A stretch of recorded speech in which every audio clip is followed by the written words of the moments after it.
Hi friends. నేనైతే ఫ్లిప్‌కార్ట్‌లో ఒక డ్రెస్ బుక్ చేశానండి. ఫ్లిప్‌కార్ట్‌లో అయితే క్వాలిటీ బావుంటుందని చెప్పేసి ఫ్లిప్‌కార్ట్‌లో బుక్ చేస్తే ఏమైందంటే డ్రెస్ అయితే చాలా బావుంది. కానీ లెంత్ పెద్దగొచ్చిందని చెప్పేసి రిటర్న్ పెడదామని చూస్తే అసలు ఆర్డర్‌లో ఆ ఐటమే కనిపిస్తలేదండి. షాక్ అసలు నేనైతే చాలా చాలా షాక్ అయ్యాను. డ్రెస్ అయితే చాలా బావుంది. బాలేదని కాదు, క్వాలిటీ కూడా బావుంది. కానీ రిటర్న్ ఆప్షన్ అయితే ఉండాలి కదండీ! మనకి అవసరమే రిటర్ను. లేకపోతే కనీసం ఎక్స్‌చేంజ్ అన్నా ఉండాలి. లేకపోతే మన డబ్బులైతే వేస్ట్ అవుతాయా? ఎంత ప్రాబ్లమ్ అవుతదో చెప్పండి. డ్రెస్ అయితే చూడండి చాలా బావుంది. అందుకని బుక్ చేస్తే ఇలా అవుతదని అస్సలు ఎక్స్‌పెక్ట్ చేయలేదు. ఫ్లిప్‌కార్ట్‌లో నాకైతే ఫస్ట్ టైమ్ ఇది. ఎప్పుడు కూడా ఇలా అవ్వలేదు. ఇంత మోసం అవుతుందనైతే ఎక్స్‌పెక్ట్ చేయలే.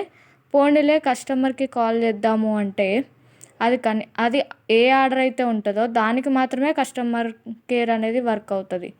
సర్లే ఇంకా తర్వాతయితే నేను ఇంకే కేర్‌కి కస్టమర్ కేర్‌కి అయితే ట్రై చేయలేదు. ఇంకా ఉండనులే దీన్నే ఇంకా మనం సైజ్ చేపిచ్చేసుకుందాం అని చెప్పేసి ఉంచేసుకున్నాను. డ్రెస్ అయితే చాలా బావుంది. కానీ ఫ్లిప్‌కార్ట్ వాళ్ళు దయచేసి అప్డేట్ చేయాలని అనుకుంటున్నాను. డ్రెస్ అయితే చాలా మంచిగొచ్చిందండి. బుట్ట కింద బార్డర్ గానీ, లైస్ చాలా బాగొచ్చింది. మనకి ఫ్రంట్ నెక్ దగ్గర అయితే చాలా బావుంది.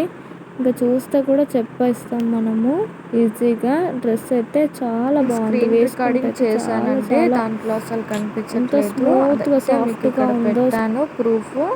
చూడండి మీరే. కూడా ఇలాగే అయ్యిందా?